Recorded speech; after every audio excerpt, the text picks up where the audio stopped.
कांग्रेस पक्ष के वरिष्ठ नेता और हमारे सबके आदरणीय सत्यशील गोहिल के परिवार में दुखद घटनाएं बनी है। इसका भतीजा और इसकी भतीजा वधू का दोनों का जो हमको जानकारी मिली अकस्मात से निधन हुआ है।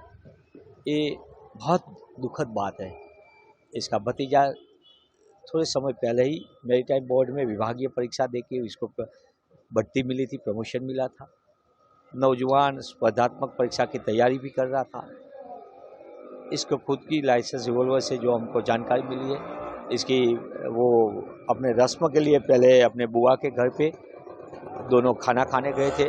सभी परिवार के साथ मिलके इसने बातें की, खुशखुशाल वो वापस आए और जब घर पे आए NRI टावर पे तो अकस्मात से जो गोली इसके हाथ की अपनी खुद की रिवॉल्वर से छूटी वो इसकी पत्नी को लगी। इससे इसने खुद ने 108 को खबर किया। 108 को मकान नहीं मिल रहा था, फ्लैट का नंबर, तो खुद लेने नीचे गया। ऊपर आए तब जब चकास करने के बाद निधन हो गया, ऐसा बोला कि नो मोर, 108 की टीम ने बोला। तो वही रिवॉल्वर से इसने खुद का जीवन को भी समाप्त किया।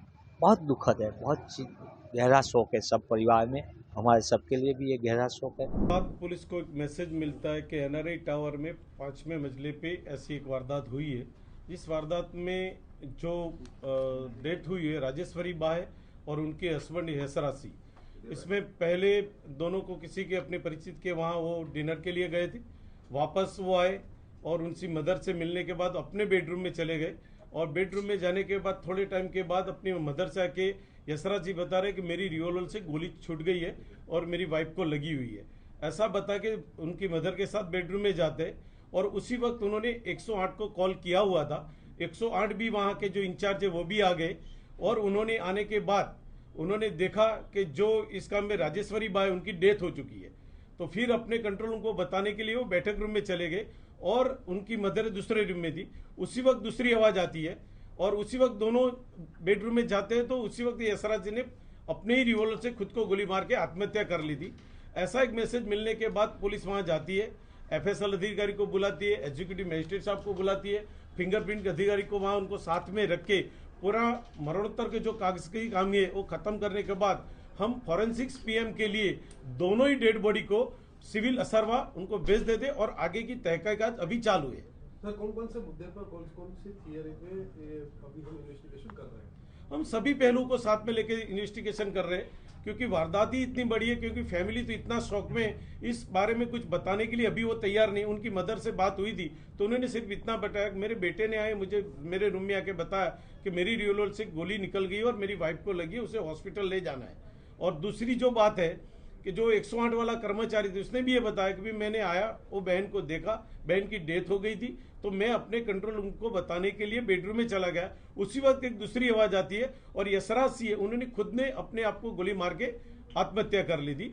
और सभी पहलुओं को लेके हम तपास करें भी गोली कहाँ से लगी, किस हिसाब से लगी, ये सारे जो हमारे मन में जो क्वेश्चन मार्क है उनका आंसर के लिए हम सारी चीजें को उजागर करने के लिए हमने फॉरेंसिक PM करवाया और यही बात जब आएगी PM नोट तो सारी बात उजागर हो जाएगी। सर, कितने समय पहले दोनों की शादी हुई थी? यशराज जी जो हैं वो क्या कामकाज किया करते थे और कल रात को कितने बजे ये लोग घर पहुंचे थे? यशराज जी गवर्नमेंट में जॉब कर रहे, वो क्लास 2 अधिकारी है और उनकी वाइफ हाउसवाइफ है और वो पहले अपने संबंधी के वहाँ डिनर करने के लिए गए थे। डिनर करने के लिए थे राजी कुछ हमने नीचे वॉचमैन को भी इन्वेस्टिगेशन किया है तो वॉचमैन ने भी हमें बताया कि ऐसा कुछ था ही नहीं कि उन दोनों के आपस में अनबन हो।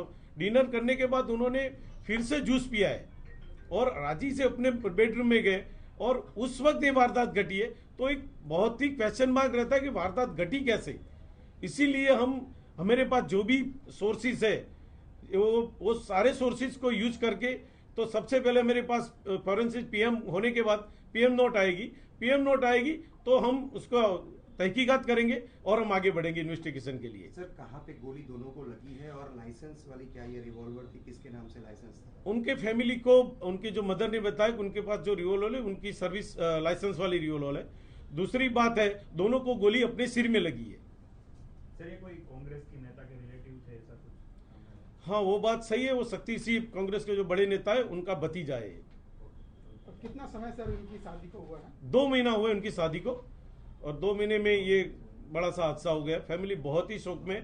कभी अब जैसे जैसे वक्त निकलेगा अपना वो स्थिरता पाएंगे, हम उनके साथ बात करके सारे पहलुओं को सुलझाने की कोशिश कर रहे हैं। हम सारे पहलू को खुला रख के इन्वेस्टिगेशन को आगे बढ़ा रहे हैं।